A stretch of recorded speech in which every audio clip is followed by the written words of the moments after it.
بسم اللہ الرحمن الرحیم۔ محترم حاضرین، خطبہ مسنونہ کے بعد میں نے سورہ بقرہ ہی کے 2 مقام سے قرآن کی 2 آیتیں تلاوت کی۔ دونوں جگہوں پر اللہ رب العالمین نے الگ الگ پس منظر میں اہل ایمان کو خطاب کر کے حکم دیا، تلقین فرمائی، ہدایت دی کہ استعینوا بالصبر والصلاۃ، تم مدد حاصل کرو، مدد طلب کرو صبر کے ذریعے سے اور صلاۃ کے ذریعے سے۔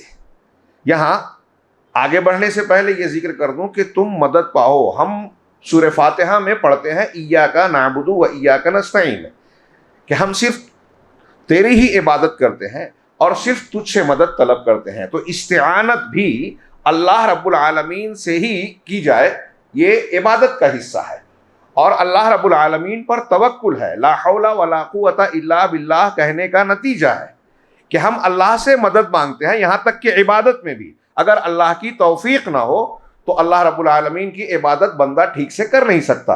ایاک نعبد و ایاک نستعین، عبادت کے ساتھ استعانت کا ذکر کیا۔ اب یہاں صبر اور صلاۃ سے استعانت کی بات کی جا رہی ہے، تو کیا یہ شرک ہوا؟ یا کیا اس میں اس بات کی دلیل ہے کہ غیر اللہ سے استعانت کی جا سکتی ہے؟ نہیں، اللہ سے ہم استعانت کرتے ہیں، عبادت اور استعانت خود ایک عمل ہے، تو نیک اعمال کے ذریعے سے مدد حاصل کرنا یہ جائز وسیلہ ہے۔ اللہ رب العالمین کے اسماء حسنہ اور صفات علیہ کا وسیلہ لگانا، جیسا کہ قرآن و حدیث کی دعاؤں میں بالکل واضح طور سے موجود ہے۔ قرآن میں اللہ نے کہا وَلِلَّهِ الْأَسْمَاءُ الْحُسْنَى فَادْعُوهُ بِهَا، کہ اللہ کے بہترین نام ہیں، اچھے نہیں، سب سے اچھے بہترین نام ہیں، اللہ کو انہی بہترین حسین حسنہ ناموں سے پکارو، یعنی اس کے وسیلے سے پکارو۔ یہ جائز وسیلہ، سب سے افضل وسیلہ۔ دوسرا جائز وسیلہ اعمال صالحہ کا۔ تیسرا جائز وسیلہ کہ آپ کسی متقی پرہیزگار زندہ موجود انسان سے جو قدرت رکھتا ہے اس سے دعا کی درخواست کریں، ہاں یہ جائز ہے۔ یہ 3 جائز وسیلے ہیں، مردوں سے، قبر والوں سے، بزرگوں سے، غیر اللہ سے ایسے کاموں میں مدد طلب کرنا جس کی قدرت صرف اللہ رکھتا ہے، یہ شرک اکبر ہے۔ اگر کوئی ایسا کرتا ہے تو اسلام سے خارج ہو جائے گا، لا الہ الا اللہ ٹوٹ جائے گا، مر گیا بغیر توبہ کی تو ہمیشہ جہنم میں رہے گا، کوئی نیک عمل قبول نہیں ہوگا۔ تو اللہ نے کہا، یہ ہمارے اور آپ کے لیے بہت اہم تعلیم ہے کہ استعینوا بالصبر والصلاۃ، مدد حاصل کرو الصبر کے ذریعے۔ صبر الحبس للنفس علی ما تکرہ، اس کی تعریف کرتے ہیں، صبر کا معنی رک جانا، اور اس کی اصطلاحی تعریف اہل تفسیر نے کی کہ نفس کو ان کاموں پر روک لینا، اس پر کنٹرول رکھنا جو انسان نفس ناپسند کرتا ہے۔ ہمیں کوئی چیز پسند نہیں آ رہی ہے لیکن ہم اپنے آپ کو اس پر جمائے ہوئے ہیں، یہ ہے صبر کا معنی۔ اور ٹھیک یہی معنی سامہ یصوم سے صوم کا ہوتا ہے، جسے ہم اردو میں روزہ کہتے ہیں، اور رمضان المبارک میں جو فرض ہے۔ صوم معنی بھی رک جانا، عربوں کے یہاں اس کا معنی بھی اپنے آپ کو روک لینا ہے۔ اصطلاح شریعت میں صوم کا لفظی معنی رک جانا، اور اصطلاح شریعت میں طلوع صبح صادق سے لے کر غروب آفتاب تک کھانے پینے اور ہم بستری کرنے سے انسان اپنے آپ کو روک لے اللہ کی خوشنودی اور عبادت کی نیت سے، یہ ہے روزہ۔ تو روزہ اور صبر گویا دونوں ایک ہی ہے۔ دوسری جگہ کی جو میں نے سورہ بقرہ کی آیت پڑھی، اس کی تفسیر میں امام بغوی کہتے ہیں، اللہ نے فرمایا یا ایھا الذین آمنوا استعینوا بالصبر والصلاۃ، اے ایمان والو الصبر اور الصلاۃ، صبر اور نماز کے ذریعے سے تم مدد طلب کرو، مدد حاصل کرو۔ تو امام بغوی کہتے ہیں کہ یہاں الصبر سے مراد روزہ ہے، الصبر سے مراد روزہ ہے، یعنی روزے کے ذریعے سے اور نماز کے ذریعے سے تم مدد حاصل کرو۔ ان اللہ مع الصابرین، یہ دوسرے مقام پر جو کہا، یقیناً اللہ صبر کرنے والوں کے ساتھ ہے۔ صبر ہماری اپنی زندگی کو کامیاب گزارنے کے لیے اور اللہ رب العالمین کے یہاں تقرب پانے کے لیے انتہائی ضروری چیز ہے۔ آپ اندازہ اس سے لگائیے، امام احمد بن حنبل کہتے ہیں کہ صبر کو لازم پکڑو۔ اللہ رب العالمین نے کم و بیش 90 مقام پر قرآن مجید میں 90 مرتبہ صبر کی تلقین کی ہے، ذکر کیا ہے، اس کا اجر و ثواب بتایا، حکم دیا ہے۔ انما یوفی الصابرون اجرهم بغیر حساب.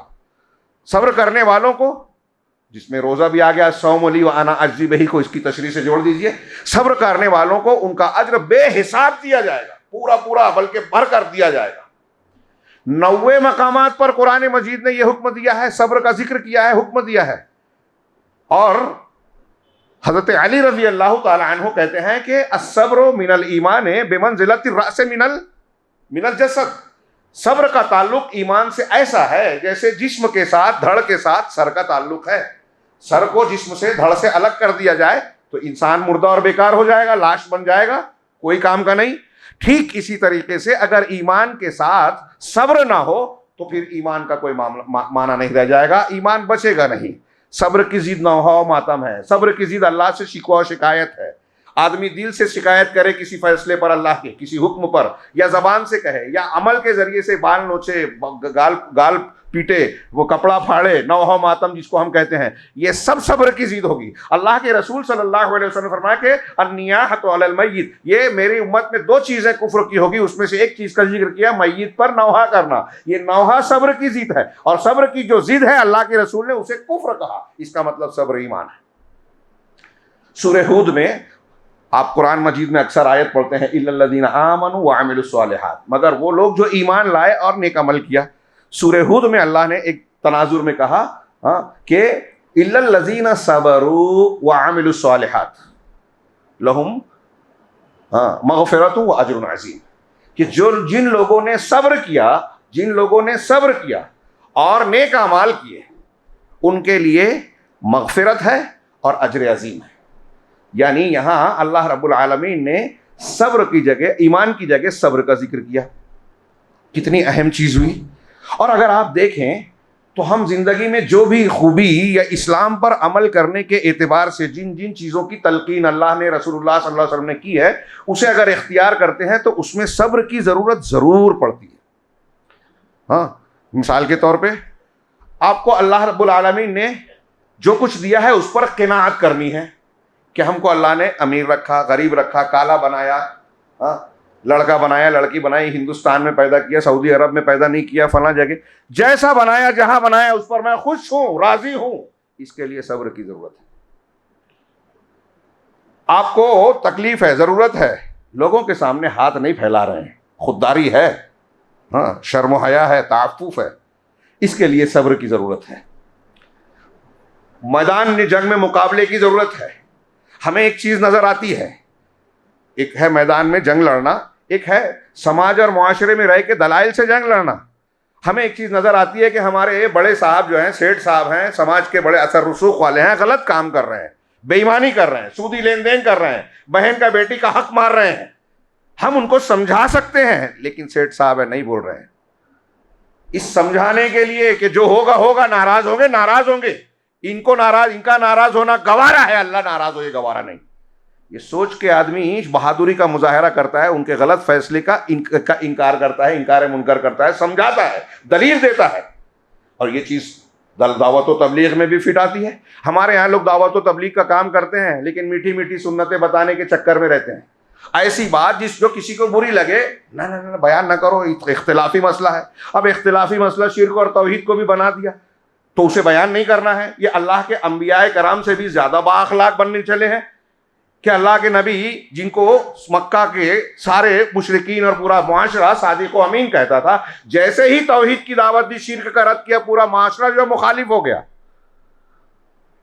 آپ چاہتے ہیں کہ آپ کی کوئی مخالفت نہ کرے؟ اگر آپ حق پیش کریں گے، توحید پیش کریں گے، شرک کا رد کریں گے، سنت پیش کریں گے، بدعت کا رد کریں گے، حدیثوں کا اثبات کریں گے، انکار حدیث کا رد کریں گے، صحیح منہج کو پیش کریں گے، بدعت و خرافات کا رد کریں گے، تو اہل باطل آپ سے ناراض ہوں گے. اور یہ ہمارا امتحان ہے. اس امتحان میں کامیاب ہونے کے لیے صبر کی ضرورت ہے. یہ صبر مانا جم جانا. یا ایھا الذین آمنوا اصبروا وصابروا ورابطوا، سورہ آل عمران کی آخری آیت پڑھیے، کل تذکرہ ہوا تھا.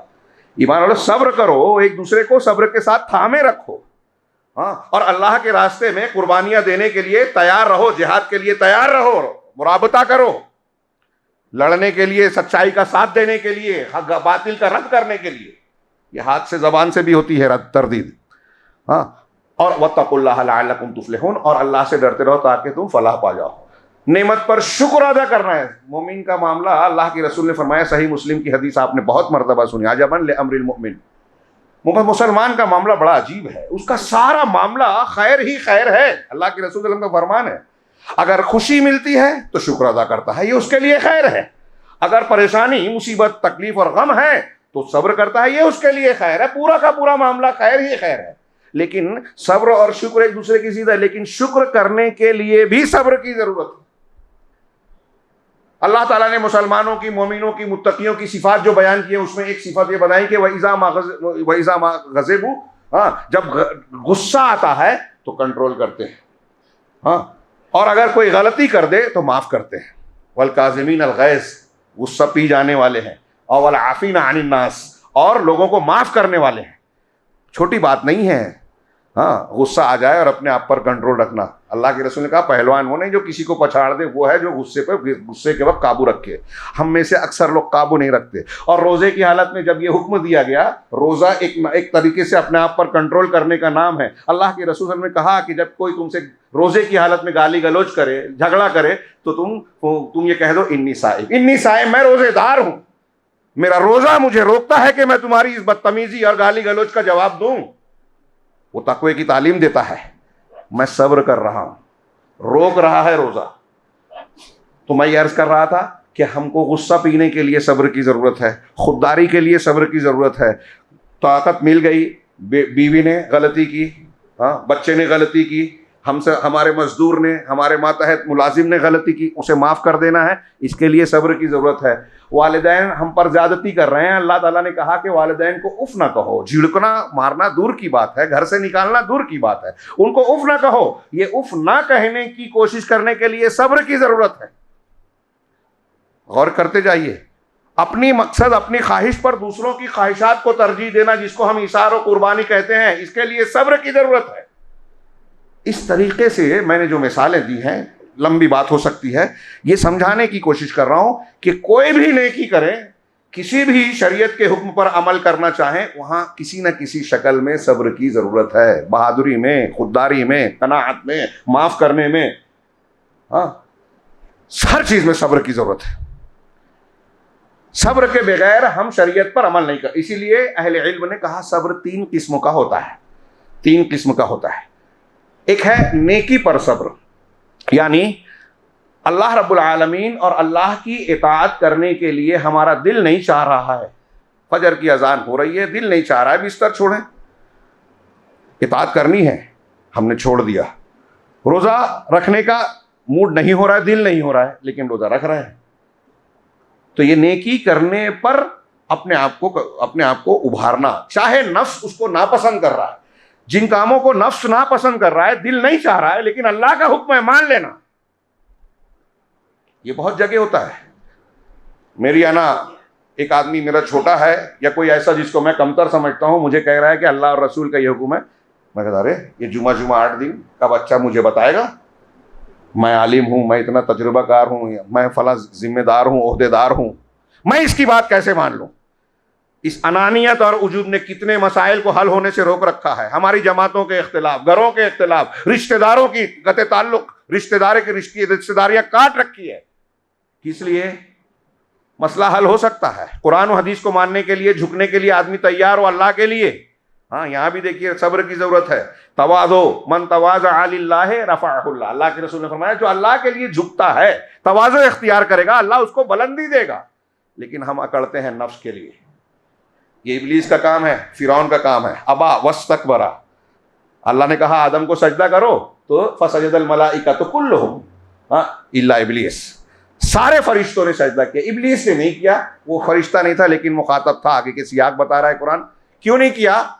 قرآن نے کئی جگہ کہا ابا واستکبر، انکار کیا اور استکبار کیا، اکڑ گیا۔ نبی کریم صلی اللہ علیہ وسلم کے ساتھ ایک شخص کھانا کھا رہا تھا، وہ بائیں ہاتھ سے، الٹے ہاتھ سے کھانے لگا۔ آپ نے کہا کل بیمینک، سیدھے ہاتھ سے کھاؤ، تو اس نے کہا لا استطعت، میری طاقت نہیں ہے۔ اللہ کے رسول نے بد دعا دے دی، لا استطعت، تو کبھی اس کی قدرت نہ دی۔ طائف والوں کو بد دعا نہیں دی، وہاں صبر کیا، یہاں بد دعا دی۔ کیوں؟ راوی حدیث کہتے ہیں حضرت سلمہ رضی اللہ تعالیٰ عنہ، صحیح مسلم کی روایت ہے کہ ما منعہ الا الکبر، رسول اللہ صلی اللہ علیہ وسلم کی بات ماننے سے اسے جس چیز نے روکا صرف تکبر نے روکا, کبر نے روکا, میں نہیں مانتا. اور جب اللہ کے رسول صلی اللہ علیہ وسلم نے بددعا دے دی تو مرنے تک اس کا سیدھا ہاتھ منہ تک نہیں اٹھا کہ تجھے کبھی طاقت نہ ملے. فرعون کو موسیٰ علیہ السلام کی نشانیاں دلائل دیکھنے کے باوجود قبول کرنا تھا, نہیں مانا. قرآن نے کہا کانوا یستکبرون. جتنے کافر قومیں سب کے بارے میں کہا کہ وہ استکبار کرتے تھے. قرآن اور حدیث آ جانے کے بعد آپ اور ہم نہیں مان رہے ہیں, استکبار کر رہے ہیں. اب چاہے گھر میں جھگڑا ہو میاں بیوی کا, باپ بیٹے کا, بھائی بہن کا, ساس بہو کا, قرآن حدیث پیش کیا جا رہا ہے, نہیں مان رہے ہیں. ہماری مسجد میں جماعت میں اختلاف ہے, صاف واضح ہے کس کی زیادتی ہے کس کی غلطی ہے, اور اگر ہو بھی تو معاف کر دینا کہ بڑا اتحاد و اتفاق کا بڑا فائدہ ہمیں دیکھنا ہے, آخرت کا اجر و ثواب چاہیے, اس مقصد پر نظر ہوگی تو صبر پیدا ہوگا. ہر آدمی اپنی انا کو کچلے گا, روزے اور صبر کا یہ مقصود حاصل کرے گا. تو ہر جگہ اس طرح سے آپ دیکھیں گے کہ صبر کی انسان کو ضرورت ہے. دشمن کا مقابلہ ہو, ہم پر ظلم ہو, مظلومیت, ایک صبر کی قسم بتایا, نیکی کرنے پر صبر کی ضرورت ہے. دوسرا یہ کہ برائی سے بچنے کے لیے صبر کی ضرورت ہے. مثال کے طور پہ ایک گناہ کا موقع مل رہا ہے, ہمارے نوجوانوں کو تنہائی ملی, موبائل میں نیٹ پہ کہیں بھی کوئی بھی گندی چیز دیکھ سکتے ہیں, بری تصویریں دیکھ سکتے ہیں, نفس کو لذت دلانے والی گناہ کی چیزیں دیکھ سکتے ہیں. لیکن یہاں نہیں, موقع ہے, استطاعت ہے, لیکن میں اس لیے اپنے آپ کو روک لوں کہ اللہ ناراض ہوگا, گناہ نہیں کرتا. یہ صبر ہے. روزے کا بھی یہی مقصد ہے کہ اللہ تو دیکھ رہا ہے نا, لوگ نہیں دیکھ رہے ہیں, اللہ دیکھ رہا ہے. وہ 7 لوگ عرش کے سائے میں ہوں گے, اس میں ہے نا ایک ایسا شخص جس کو حسب نسب والی کوئی خاتون, خوبصورتی والی عورت گناہ کی دعوت دے, تنہائی ہو, موقع ہو, سب کچھ ہو. حضرت یوسف علیہ السلام کا واقعہ دھیان رکھیے, لیکن وہ کہے جواب میں کہے کہ نہیں, انی اخاف اللہ, میں اللہ سے ڈرتا ہوں, میں یہ کام نہیں کر سکتا. صبر ہے, موقع ہے, خواہش ہے, طاقت ہے, سب کچھ ہے, نہیں کر رہا ہے, اس لیے کہ اللہ کی نافرمانی ہو جائے گی. اللہ کی نافرمانی سے اپنے آپ کو بچانا صبر کی ضرورت ہے. یہ میں نے ایک مثال دی, آپ سارے گناہوں سے بچنے میں دیکھیے کہ اپنے آپ کو روکنا صبر کرتے ہوئے ایسے کاموں سے جس سے اللہ ناراض ہو, صبر کی ضرورت ہے. تیسرا صبر کی ایک قسم نیکی پر, ایک قسم برائی سے بچنے کے لیے, تیسری قسم کہ جو اللہ کی ایسی تقدیر کے فیصلے ہیں جس سے انسان کو بظاہر تکلیف پہنچتی ہے. گھر میں میت ہو گئی, کوئی بیمار ہے, ہم غریب ہیں, بھوک مری کے شکار ہیں, کاروبار کر رہے ہیں, نقصان ہو گیا, یا اس طرح کے کوئی حادثات پیش آ گئے, اور پھر عمومی اور مجموعی طور پہ مسلمانوں کے خلاف جو ہے سختیاں ہو رہی ہیں, کہیں شکست ہو گئی, کافر مشرک ان کی سازشیں بظاہر کامیاب ہو رہی ہے, ہماری مسجد کو چھین لیا, ہمارے خلاف قانون بنا دیا, ہمارے گھروں پر بلڈوزر چلا دیا, ہمارے بچوں کو بے گناہ ہوتے ہوئے گرفتار کر دیا, الزام لگا دیا, الزام تراشیاں کی جا رہی ہے, آپ دعوت کا کام کر رہے ہیں, آپ کو بدنام کیا جا رہا ہے, آپ پر الزامات لگائے جا رہے ہیں, آپ کو وہ چیزیں ان چیزوں سے متہم کیا جا رہا ہے جو آپ میں نہیں ہے. ایسی بہت سی شکلیں ہیں جس سے انسان کو تکلیف پہنچتی ہے. ایسے مقامات پر بندہ یہ سوچے کہ ٹھیک ہے, میں جو کر سکتا ہوں وہ تو کر رہا ہوں, لیکن اللہ رب العالمین کی تقدیر کے مطابق یہ چیز ہو رہی ہے تو میں اس پر صبر کرتا ہوں. ہماری طاقت نہیں ہے جواب دے سکیں, صبر کریں گے. فرعون کتنا ظلم کیا, حضرت موسیٰ علیہ السلام سے قوم نے جو ہے شکوہ شکایت کی کہ اس مدد نہیں آ رہی ہے, کیا کریں. تو پوری تفصیل پڑھیے سورہ یونس میں کہ اپنے گھروں کو قبلہ بناؤ, یہ کرو یہ کرو. اس سے پہلے کہا استعینوا باللہ واصبروا, اللہ سے مدد طلب کرو, اللہ کا سہارا پکڑو اور صبر کرو. بہت بڑا ہتھیار ہے صبر. اور اگر آپ اور ہم صبر کا یہ سبق سیکھ جائیں جو روزے سے زیادہ ملتا ہے, تو زندگی کی مشکلات بھی ہمارے لیے آسان ہو جائے گی. اور حضرت عمر فاروق رضی اللہ تعالیٰ عنہ کا وہ قول یاد کیجئے, آپ نے فرمایا کہ وجدنا خیر عیشنا بالصبر, ہم نے اپنی زندگی کی بہار صبر کے ذریعے سے پائی. اور یہ صبر ضبط جب تک آپ اور ہم نہیں کریں گے, قرآن میں دیکھیے کہ اللہ تعالیٰ فرما رہا ہے کہ کیا تم سمجھتے ہو جنت میں یوں ہی چلے جاؤ گے اب تک کہ تمہارا امتحان نہیں لے گیا اور یہ واضح نہیں ہوا کہ تم میں صبر کرنے والے کون ہیں. جب انبیاء کرام کو مشکلات سے گزر کر اعلیٰ مقام اور جنت کا راستہ اختیار کرنا پڑا تو ہم اور آپ کون ہیں؟ انبیاء صحابہ. اگر آپ دنیا میں آئیں تو جنت یوں ہی نہیں ملے گی کہ جمعہ میں آ گئے, رمضان میں تھوڑے سے سدھر گئے اور پھر سال بھر یا رمضان میں بھی بے پرواہی برتی رہی, قرآن سے حدیث سے دوری اختیار کی, جماعت سے مسجد سے کٹ کے رہے. نہیں, امتحان میں پورا اترنا پڑے گا. یہ پوری زندگی ہمارے لیے امتحان ہے. دیکھیے جناب محمد رسول اللہ صحابہ کرام کی زندگی اور واقعات, پوری مکی زندگی صبر و ضبط کا انتہائی زبردست نمونہ. ہاں, حضرت عائشہ نے پوچھا کہ احد سے زیادہ سخت موقع آپ کے پاس آیا؟ پورا طائف کا واقعہ صحیح بخاری کی وہ حدیث پڑھی ہے. میرے پاس اتنا موقع نہیں اس واقعے کو بیان کروں پورا, لیکن آپ بہت مرتبہ سن چکے ہیں, اور نہیں سنے تو سنیں, بچوں کو سنائیں, اس کے دروس و اسباق نکالیں, جس میں سب سے بڑا صبر ضبط, اللہ کے راستے میں اللہ کے دین پر قائم رہنا, ثابت قدم رہنا, کتنے بھی سخت حالات ہو. نبی صلی اللہ علیہ وسلم فرمایا کہ میرے لیے سب سے سخت دن طائف والا دن تھا. جب مکہ والوں سے مایوس ہونے کے بعد طائف گیا, عبد یالیل کے 3 بیٹوں کو پر پیش کیا, نہیں مانا انہوں نے. ان سے میں نے کہا ٹھیک ہے کسی سے کہنا نہیں, لیکن انہوں نے اوباشوں کو لگایا, شہر کے بدماشوں کو لگایا, لوگوں نے میرا مذاق بنایا. ہاں, راستہ چلتے ہوئے سوچئے آپ اور ہم اپنے آپ کو رکھیے, حیدرآباد کی گلی میں کہیں نکلے آپ, ہر آپ کو لوگ پتھر مار رہے ہوں, بچے آپ کا مذاق اڑا رہے ہوں.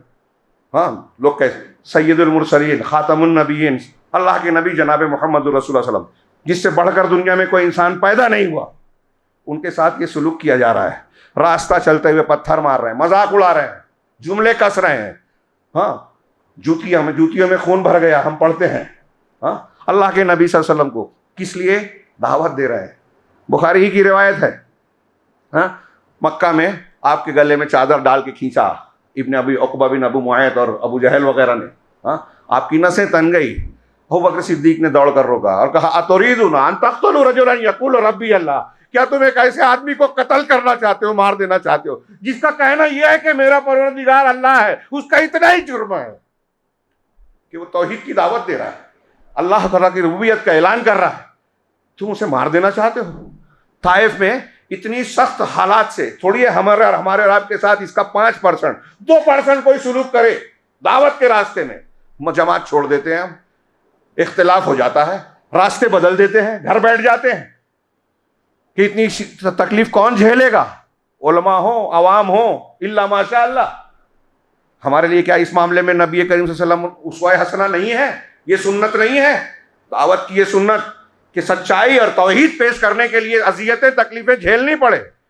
ہم نے پڑھا انا والعصر ان الانسان لفی خسر, زمانے کی قسم سارے انسان خسارے میں. کن لوگوں کے علاوہ؟ خسارے سے بچنا ہے, جہنم کے عذاب سے بچنا ہے, قبر کے عذاب سے بچنا ہے تو الا الذین آمنوا وعملوا الصالحات وتواصوا بالحق وتواصوا بالصبر, جو ایمان لایا, عمل صالح کیا اور نیکی کا حق کی تلقین کی, دعوت دی اور صبر کی تلقین کی. اہل علم نے کہا ایمان سے انسان کی ذاتی اصلاح ہوتی ہے, عمل صالح اور ایمان سے ذاتی اصلاح اور تکمیل ہوتی ہے, اور تواصی بالحق سے دوسروں کی اصلاح کا کام ہوتا ہے. اور جب اس میں دقت پریشانی آتی ہے تو صبر کی ضرورت پیش آتی ہے. صرف حق کی تلقین میں صبر کی ضرورت نہیں پڑتی, بلکہ ایمان میں, عمل صالح میں اور تواصی بالحق میں ہر جگہ صبر کی ضرورت. اللہ کے نبی صلی اللہ علیہ وسلم کی پوری زندگی دیکھیے, صبر کا اعلیٰ ترین نمونہ. نبی صلی اللہ علیہ وسلم کی تو خصوصیت ہے, آپ کو جس خوبی میں دیکھیں آپ اعلیٰ نظر آئیں گے. سچائی میں دیکھیں تو ایسا لگے گا آپ سے سچا پیدا نہیں ہوا اور ہوگا بھی نہیں. امانت داری میں دیکھیں تو آپ کی مثال نہیں ملے گی. طاقت قوت پا لینے کے بعد معاف کر دینے کا فراخ دلانہ طریقہ, فیاضانہ طریقہ, فتح مکہ اور دوسرے موقعوں پر آپ کی کوئی پوری انسانی تاریخ میں مثال نہیں ملے گی. آپ سے زیادہ بہادر انسان پیدا نہیں ہوا, آپ سے زیادہ سخی انسان. کہ ایک شخص کہتا ہے کہ لوگوں اسلام لاؤ, ہاں محمد ایسے شخص ہیں جو اتنا خرچ کرتے ہیں کہ ان کو ختم ہونے کا ڈر ہی نہیں ہے. میں مسلمان ہوا, وادی بھر کے بکریاں دے دی مجھے. صحیح مسلم کی روایت ہے. جس خوبی میں دیکھو آپ کمال درجے پر نظر آئیں گے. مولانا آزاد کہتے ہیں کہ مظلومی میں صبر کرنا اور معاملات میں راست بازی کرنا, طاقت و قوت مل جانے کے بعد عفو درگزر کرنا, معاف کر دینا, ہاں, اور معاملات میں راست بازی اور سچائی کو اختیار کرنا, یہ ساری چیزیں ایسی خوبیاں ہیں جو اللہ کے نبی صلی اللہ علیہ وسلم کی سیرت طیبہ کے جگمگاتے ستارے ہیں. اور یہ صرف مکہ کی زندگی میں جب آپ بس پرسی کی حالت میں تھے تب نہیں, مدینہ میں جب آپ حاکم کی حیثیت سے بیٹھ گئے تب بھی نظر آتا ہے. وہاں دیکھیے ہمارے یہاں ایک شخص اگر کارپوریشن میں چلا جائے, آپ کے یہاں کیا ہے کارپوریشن, جھوپڑے میں ہے تو کارپوریشن میں جا کے سال بھر نہیں گزارتا, بلڈنگ میں آ جاتا ہے, سمجھتے ہیں اس کا حق ہے. نبی کریم صلی اللہ علیہ وسلم حاکم بن گئے ہیں, حضرت عمر فاروق گھر میں جاتے ہیں, دیکھ کر رونے لگے. آپ کے گرمی کی وجہ سے آپ نے صرف تہبند پہنا تھا, پیٹھ کھلی تھی, کھجور کی چٹائی کے نشانات آپ کی پیٹھ پر تھے, پشت مبارک پر. عمر فاروق رونے لگے. کہا کیوں رو رہے ہو؟ کہا کیسے رو, کسرا کہ یہ بادشاہ باطل پرست ہیں, اور آپ اللہ کے رسول سچے رسول ہیں، آپ کی یہ حالت، وہ عیش و عشرت میں ہے. ہاں اس سے پریشان ہونے کی کیا بات ہے؟ ان کے لیے دنیا میں ہے، ہمارے لیے آخرت میں. ہاں ایک حدیث میں ہے کہ اگر اللہ رب العالمین کو مومنوں کا خیال نہ ہوتا کہ وہ فتنے میں پڑ جائیں گے تو کفار و مشرکین کے گھر در و دیوار سونے چاندی کے بنا دیتے. ان کو آخرت میں جو عذاب جھیلنا ہے اس کا تصور نہیں کر سکتے. اللہ ہمیں محفوظ رکھے. نبی کریم صلی اللہ علیہ وسلم غزوہ احزاب کے وقت لوگ شکوہ کر رہے ہیں کہ پیٹ پر پتھر بندھے، آپ کے پیٹ پر دیکھا گیا 2 پتھر ہیں، بھوک کی یہ حالت ہے. ایسے کتنے یہاں صبر کر رہے ہیں. نبی کریم صلی اللہ علیہ وسلم اور صحابہ کرام، میں اس طرح مثالیں دوں تو پورا وقت چلا جائے گا. میں نے کچھ اشارے کیے، پڑھیے کہ اللہ کے نبی صلی اللہ علیہ وسلم اور صحابہ کرام نے مکی زندگی میں جو صبر و ضبط سے کام لیا، مدینہ میں جو صبر کیا، بھوک آئی، اللہ کے راستے میں جان دینا پڑی، مسکراتے ہوئے موت کا استقبال کر رہے ہیں. کل میں نے ذکر کیا تھا غزوہ احد میں 7 انصاری شہید ہوئے، اللہ کے رسول کا بچاؤ کرتے ہوئے اپنے بدن پر تیر اور وار لے رہے ہیں کہ رسول کو تکلیف نہ ہو، چوٹ نہ پہنچے. ان میں سے ایک ابو عمارہ ابن سکن تھے. مولانا آزاد نے لکھا کہ آخر وقت میں اللہ کے رسول نے جنگ کے بعد بھیجا کہ دیکھو کیا حالات ہیں لوگوں کے. تو ابو عمارہ کی سانس چل رہی تھی. صحابی نے کہا کہ اللہ کے رسول نے سلام کہا ہے. انہوں نے کہا رسول اللہ صلی اللہ علیہ وسلم کو بلاؤ میرے پاس. آپ پہنچے، اشارہ کیا کہ آپ قریب آ جائے. آپ نے زمین پر گھٹنے ٹیک کر ان کی قربت اختیار، قریب ہو گئے 2 زانو ہو کر. انہوں نے اپنے آپ کو سمیٹا، کھینچا، اپنا سر آپ کے زانو میں رکھ دیا اور آپ کی طرف دیکھ کر مسکرانے لگے. اور مسکراتے مسکراتے جان نکل گئی، روح قبض ہو گئی. اللہ مولانا آزاد کہتے ہیں یہ ہے رضی اللہ عنہم ورضوا عنہ. اللہ سے وہ راضی ہوئے، اللہ کے راستے میں خاک و خون میں تڑپتے ہوئے جس طرح موت کا استقبال کیا دنیا میں کوئی انسان آرام دہ بستر پر نہیں کرتا، اس طرح موت کا استقبال گلے نہیں لگاتا. کہ اللہ کے راستے میں جان جا رہی ہے، یہ خوشی کی بات ہے، مسکرا رہے ہیں مرتے ہوئے.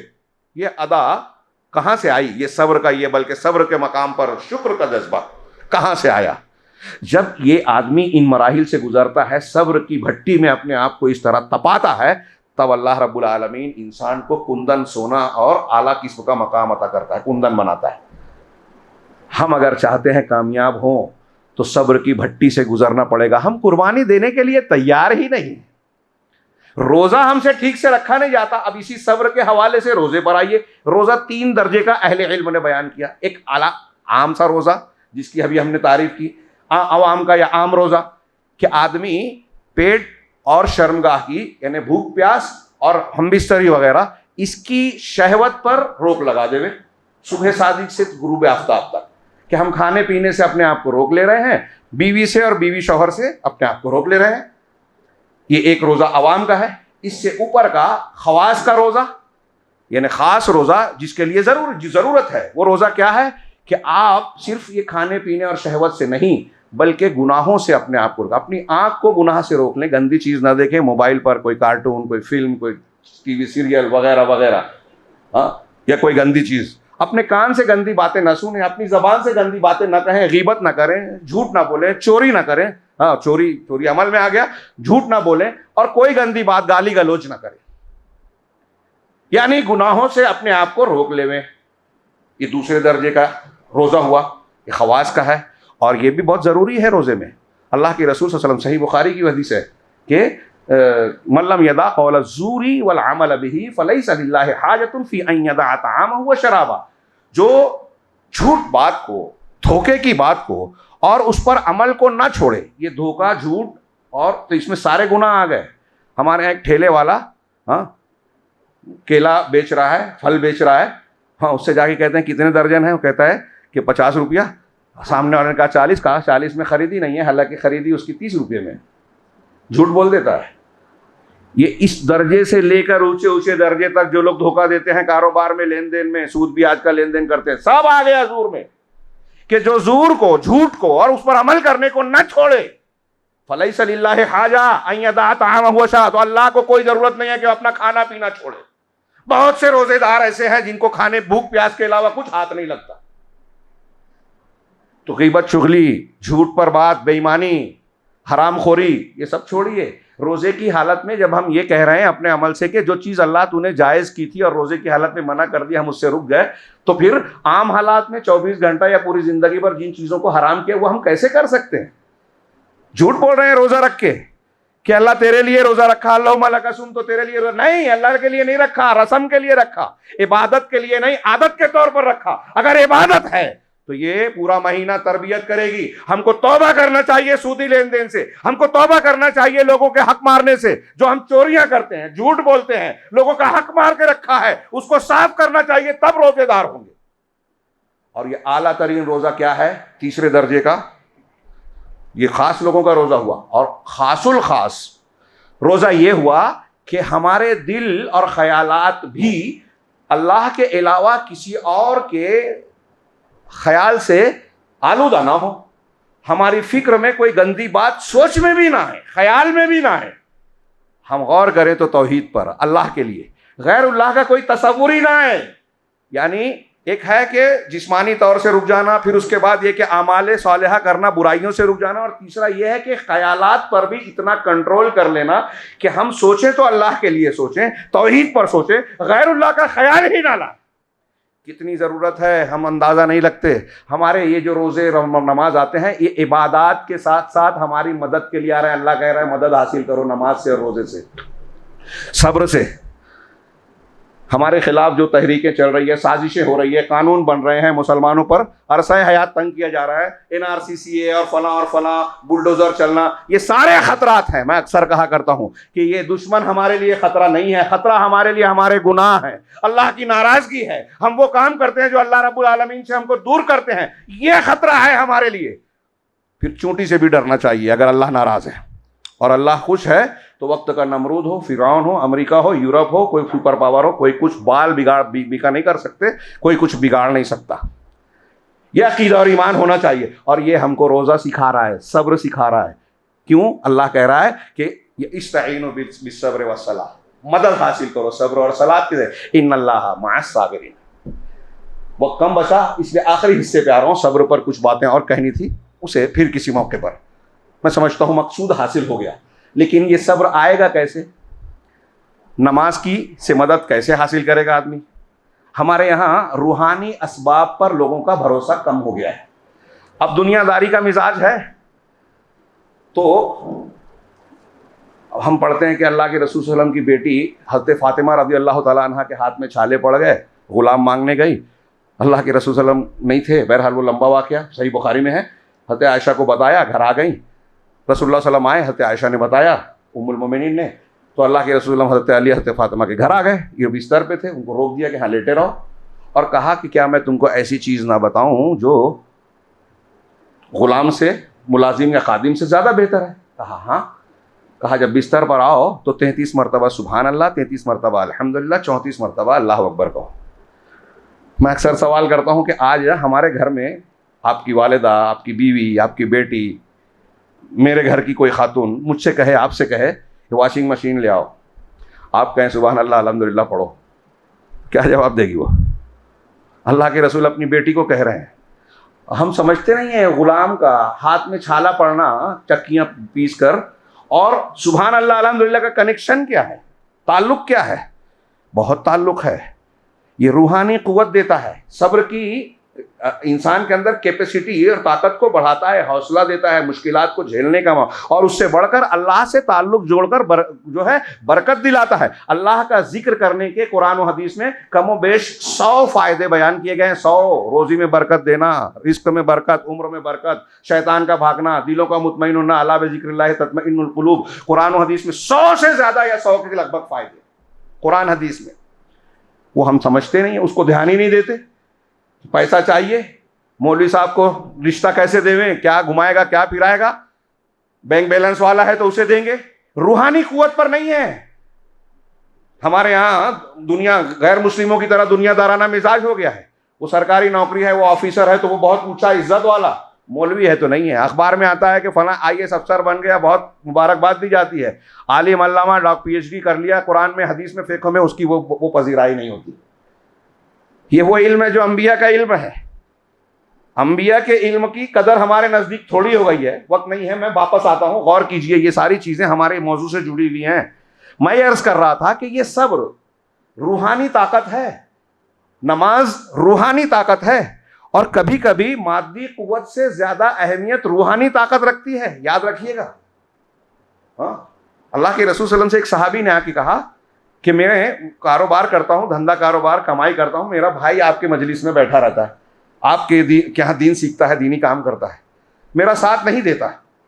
تو بخاری کی روایت میں یہ ہے کہ اللہ کے رسول صلی اللہ علیہ وسلم فرمایا کہ انما ترزقون وتنصرون بضعفائکم وصغارکم, کہ تم کو جو مدد ملتی ہے, دھیان سے سنیے, فرمان رسول ہے صلی اللہ علیہ وسلم, تم کو جو نصرت اور مدد ملتی ہے, تم کو جو رزق ملتا ہے اور حمایت اور مدد ملتی ہے, وہ تمہارے کمزور اور چھوٹے لوگوں کی وجہ سے ملتی ہے.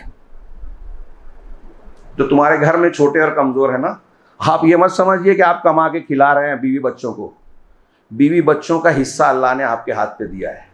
جب فرشتہ ماں کے پیٹ میں کسی بچے کی, وہ لڑکی ہو یا لڑکا ہو, روح ڈالنے لگتا ہے نا, تو اس وقت 4 چیزیں لکھتا ہے, اس میں رزق بھی لکھ دیتا ہے جو پہلے سے لوح محفوظ میں طے ہے کہ بچہ پیدا ہوگا تو کتنا کھائے گا, ایک ایک دانہ, اور مرنے سے مر نہیں سکتا جب تک لکھا ہوا دانہ وہ کھانا لے.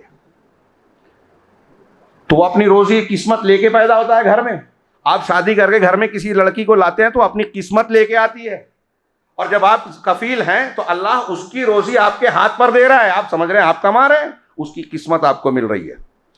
اتنا ہی نہیں, علامہ عبدالرحمن بن ناصر السعدی نے اس کی کئی توجیہ کی, یہاں موقع نہیں ہے, میں ایک توجیہ بیان کروں کہ ہم یہ روحانی اسباب فراموش کر دیتے ہیں. اب یہ ایک تو یہ کہ ان کی قسمت ہوتی ہے, اور گھر میں اگر آپ کا کوئی بھائی ہے, چھوٹا ہے, اپاہج ہے, آپ کی بیوی ہے, آپ کی بیٹی ہے, وہ دیکھتی ہے کہ ابا جان بھائی بہت محنت کر رہے ہیں, کما رہے ہیں, دکان کر رہے ہیں, کاروبار کر رہے ہیں, ملازمت کر رہے ہیں, پریشان ہیں, اللہ سے دعا کرتے ہیں کہ اللہ ہماری روزی ان کے ذریعے سے تو دے رہا ہے, ان کی مدد کر, برکت دے, آسان کر.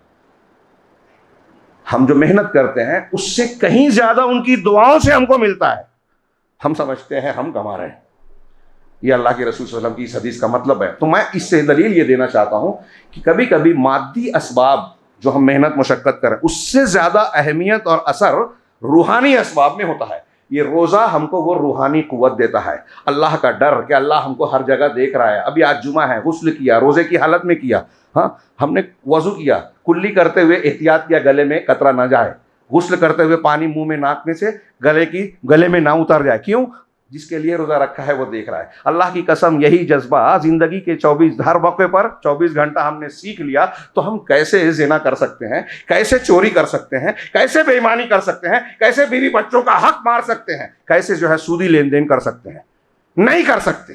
یہ روزے کا سبق اگر ہم نے لیا, تربیت کر پالے. اللہ تبارک و تعالیٰ نے جو آگے فرمایا, یہ صبر اور صلات سے مدد حاصل کرنے کے دونوں آیتوں میں, بہت شارٹ میں ٹائم نہیں ہے, اللہ نے دوسری آیت میں کہا ان اللہ مع الصابرین, یقیناً اللہ صبر کرنے والوں کے ساتھ ہے. غور کیجئے, اللہ ہمارے ساتھ, اللہ کی معیت, ساتھ ہونا عقیدے کی کتابوں میں یہ بہت اہم بحث ہے. ہمارے ہاں جو وحدت الوجودی حلولی لوگ ہیں, صوفیہ گمراہ لوگ, اس کا معنی یہ سمجھتے ہیں کہ اللہ ہر جگہ ہر ایک کے ساتھ ہے, بذات ہے.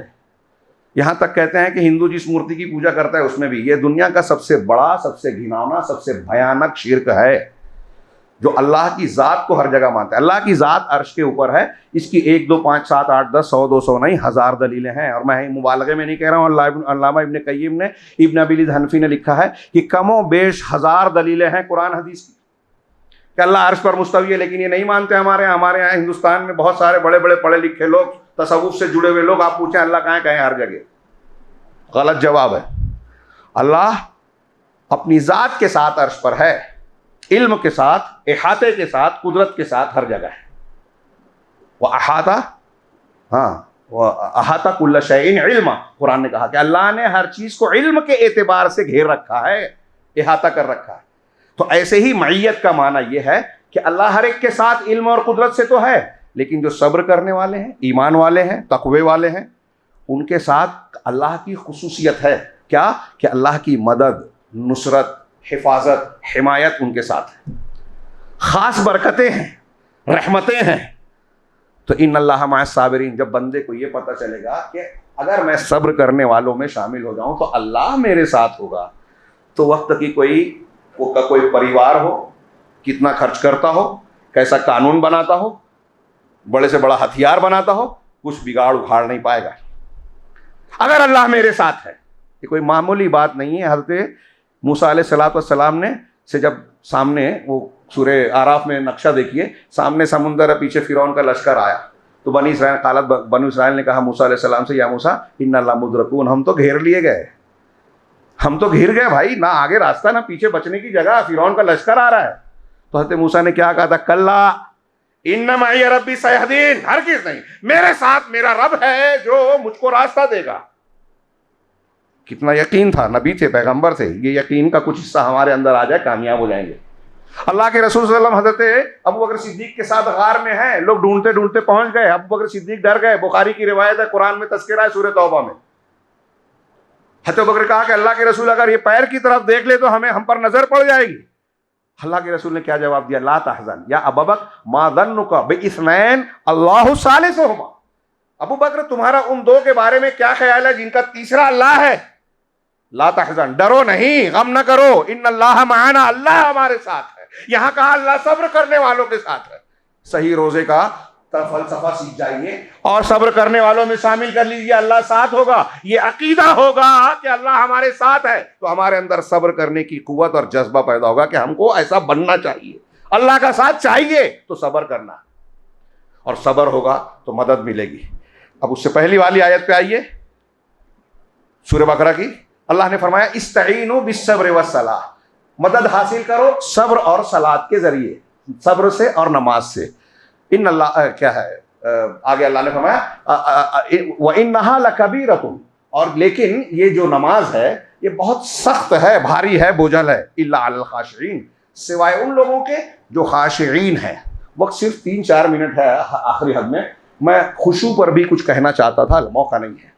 خشوع، ڈر، خشیت اور ڈر، خشوع کہتے ہیں عاجزی اختیار کرنا، دل کا اللہ کے سامنے سکون اختیار کرنا، عاجزی کے ساتھ اللہ کے سامنے جھک جانا، اس پر ایمان رکھتے ہوئے، اس پر یقین رکھتے ہوئے، اس کا ڈر محسوس کرتے ہوئے، یہ خشوع کی تعریف ہے۔ ایک لفظ میں اس کا ترجمہ نہیں ٹھیک ٹھاک ہو سکتا۔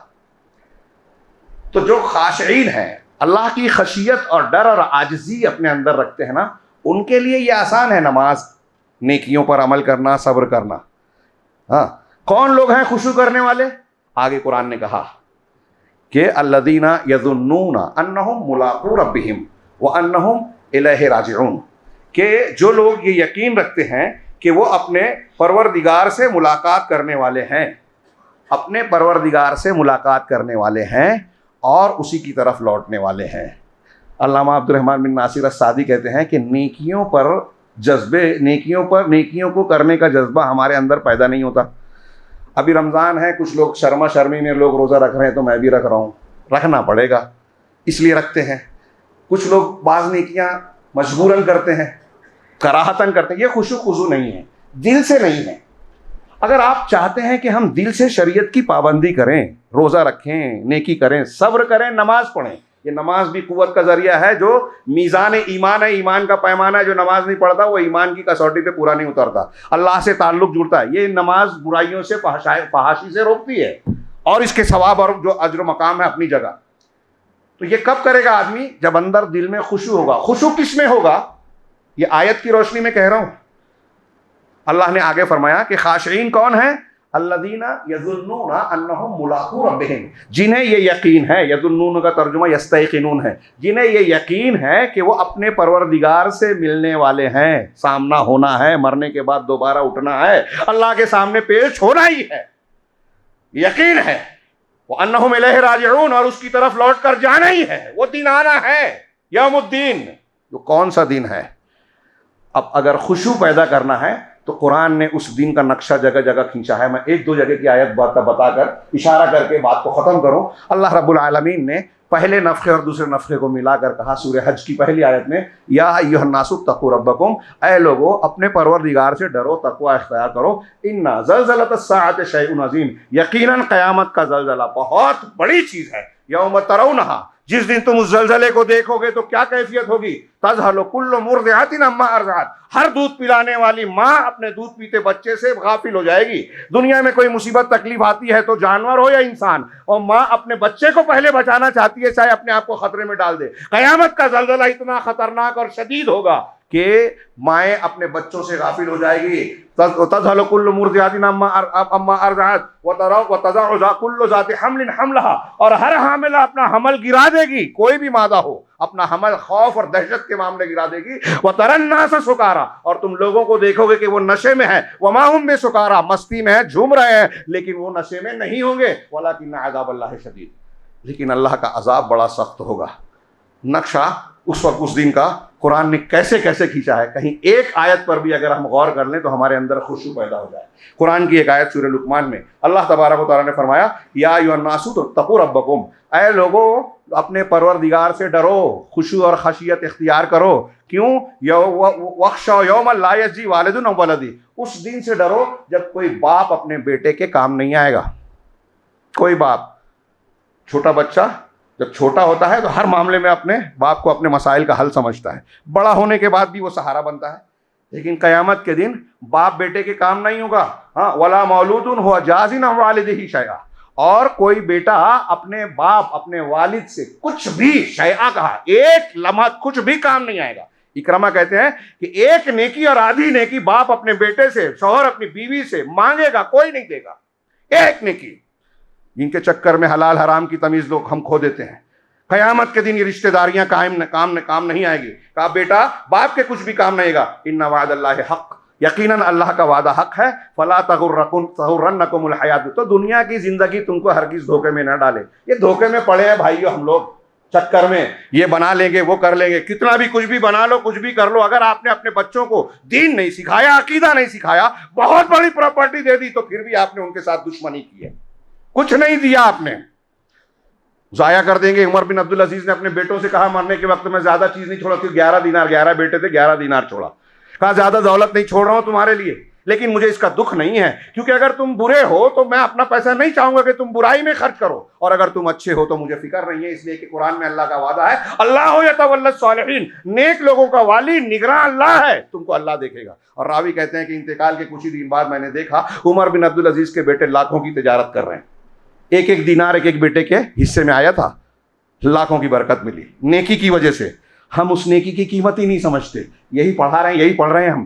اللہ رب العالمین کہہ رہا ہے کہ دنیا کی زندگی تم کو دھوکے میں نہ ڈالے، اور اللہ کے ساتھ تعلق سے تم کو کوئی دھوکہ دینے والا دھوکے اور فریب میں نہ ڈالے، شیطان دھوکے میں نہ ڈالے۔ یہ ایک آیت اور ایک دو آیت پر نگاہ صرف ڈال لیں، اللہ تبارک و تعالیٰ نے کہا یوم لا تملک نفس لنفس شیئا والامر یومئذ للہ، اس دن جو قیامت کا دن ہوگا کوئی نفس کوئی ہستی کسی کی کوئی مالک نہیں ہوگی۔ جھوٹے ہیں اور دھوکے میں ہیں وہ لوگ جو یہ کہتے ہیں کہ نبی کا دامن تھام لیں گے، ان کی سفارش سے بچ جائیں گے۔ اگر آپ شرک کر رہے ہیں، بدعت و خرافات کر رہے ہیں، تو بدعتی کو جو ہے وہ صراط حوض کوثر سے بھگائیں گے فرشتے، اللہ کے رسول بھی کہیں گے دوری ہو دوری ہو۔ شرک کر رہے ہیں تو اجازت نہیں ملے گی سفارش کی، شرک پر مر گیا کوئی، دین سیکھیے، سفارش اللہ کا حق ہے، اس سے مانگیے، کوئی رسول کوئی پیر آپ کو نہیں دلا سکتا اپنی مرضی سے۔ اگر اللہ آپ سے ناراض ہے تو کوئی بندہ نیک بندہ آپ سے راضی ہو ہی نہیں سکتا۔ اللہ کا دشمن ان کا دشمن، اللہ کا دوست ان کا دوست۔ کہہ رہا ہے اللہ تعالیٰ اس دن اللہ کے سوا کوئی مالک نہیں ہوگا، اختیار نہیں رکھے گا۔ مالک یوم الدین، ساتوں آسمان اور زمین اللہ کے دائیں ہاتھ میں لپٹے ہوں گے، کہے گا میں بادشاہ ہوں۔ کہاں ہے دنیا کے بادشاہ ظالم و جابر لوگ؟ آج صرف میرا حکم چلے گا۔ اللہ نے کہا سورہ بقرہ ہی میں یا ایھا الذین آمنوا انفقوا مما رزقناکم من قبل ان یأتی یوم لا بیع فیہ ولا خلۃ ولا شفاعہ، ہل جانے والی ایک ایک آیت، دہلا دینے والی، جھنجھوڑ دینے والی۔ اے ایمان والو، اللہ کے راستے میں جو کچھ ہم نے تم کو دیا ہے نا، اللہ کے راستے میں خرچ کرو، اس دن کے آنے سے پہلے جس دن کوئی لین دین نہیں ہوگا، لا بیع فیہ ولا خلۃ، اور نہ کوئی دوستی ہوگی۔ الاخلاء، سورہ زخرف میں کہا الاخلاء یومئذ بعضهم لبعض عدو الا المتقین، کہ گہرے دوست جو دنیا میں آئے وہ ایک دوسرے کے دشمن ہوں گے قیامت کے دن، سوائے متقیوں کے۔ تقویٰ ہے، یہ روزے والا اور صبر والا مادہ ہے، تو اللہ بچائے گا، دوست ایک دوسرے کو پہچانیں گے، ساتھ دیں گے، ورنہ دشمن بن جائیں گے، بلکہ لڑیں گے۔ دنیا داری کے چکر میں، لیڈروں کے چکر میں جو غلط راستوں پر لوگوں کو لے جا رہے ہیں، قیامت کے دن میدان محشر میں بھی اور جہنم میں بھی لڑیں گے، اللہ سے کہیں گے کہ اللہ ان کی وجہ سے ہم گمراہ ہوئے، کہیں گے ان کی وجہ سے ہم سردار بن کے بیٹھے تھے، دونوں ایک دوسرے کے بارے میں کہیں گے کہ ان کو ڈبل عذاب دے اللہ، اللہ کہے گا دونوں کو ڈبل ہے۔ یہ قیامت کا منظر، یوم یفر المرء من اخیہ وامہ وابیہ، اس دن آدمی اپنے باپ سے، اپنے بھائی سے، اپنی ماں اور باپ سے، اپنی بیوی اور بچے سے بھاگے گا، لکل امرئ منہم یومئذ شأن یغنیہ، ہر آدمی کی ایسی حالت ہوگی کہ دوسرے سے بے نیاز کر دے گی۔ ایک آیت اور اللہ رب العالمین نے کئی جگہ فرمایا واتقوا یوما لا تجزی نفس عن نفس شیئا، اس دن سے تم ڈرو، تقوی اختیار کرو جب کوئی ہستی، کوئی نفس کسی کے کچھ کام نہیں آئے گا، ولا یقبل منها عدل، اور نہ ہی اس کا کوئی بدلہ لیا جائے گا۔ دنیا میں چلتا ہے کہ آپ پریشان ہو گئے، حکومت پولیس اسٹیشن کہیں گئے تو کچھ دے دلا کے معاملہ نپٹا دیا، وہاں دے دلا کے نہیں چلے گا۔ کافر آدمی، کل ہم نے آیت سنی، دنیا بھر کے سونا دے دے تب بھی کچھ کامیاب نہیں ہوگا۔ ہاں، ولا تنفعها شفاعت، اور اس کو کوئی شفاعت، کوئی کسی کی سفارش بھی کام نہیں آئے گی۔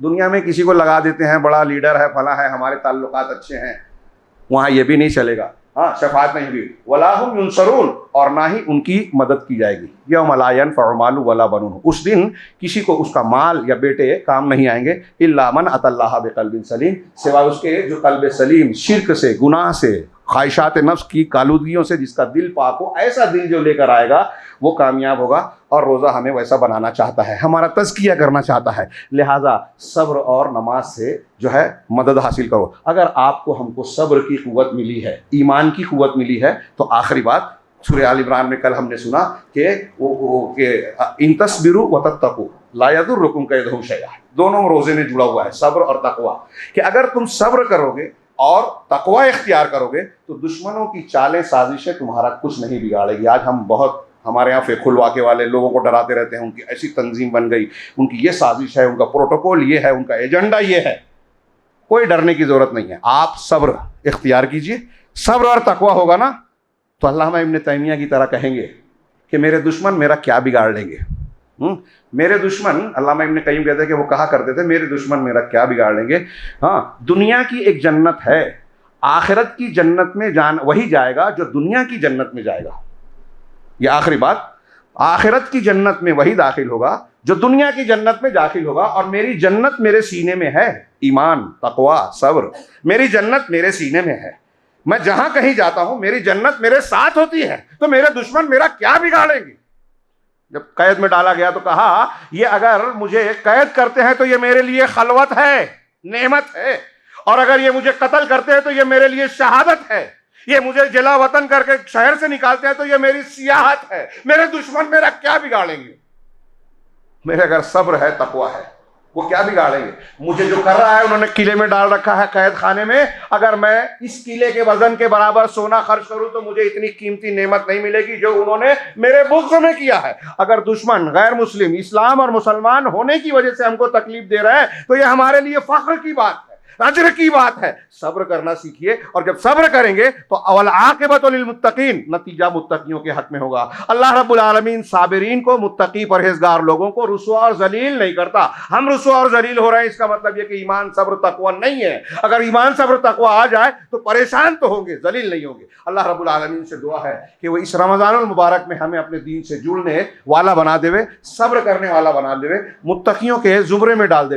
اس رمضان المبارک میں اللہ رب العالمین جو برکتیں، فضیلتیں نازل فرما رہا ہے، ہر رات جو آسمان سے، ہر رات جو ہے جہنم سے لوگوں کو آزادی عطا فرماتا ہے، ہم لوگوں کو بھی اللہ تبارک و تعالیٰ ان خوش قسمت لوگوں میں شامل فرما دے جن کو اللہ تبارک و تعالیٰ جہنم سے آزادی عطا فرماتا ہے، اپنی رحمت کی آغوش میں سمیٹ لیتا ہے، دنیا اور آخرت کے ہر فتنے اور مصیبت سے محفوظ رہنے والوں میں شامل کر دیتا ہے۔ آج ہم تمام کو رمضان المبارک کے اس درس کی، تقوی کی، صبر کی انتہائی شدید ضرورت ہے۔ اپنے اندر کے دشمن، اپنے گھر میں، اپنی جماعت میں، اپنے سماج معاشرے میں، اپنے ملک میں جو غیر مسلم ہے، عالم اسلام میں، وہ چاہے فلسطین میں ہو، برما میں ہو، ہندوستان میں ہو، کسی مقام پر، جتنی جگہوں پر ہے، ہم یہ دعا تو کر رہے ہیں قنوت میں کہ اللہ تبارک و تعالیٰ مسلمانوں کی مدد فرما، فلسطین میں ہمارے کمزور بھائیوں کی مدد فرما، یہود غاصبین کو تباہ و برباد کر دے۔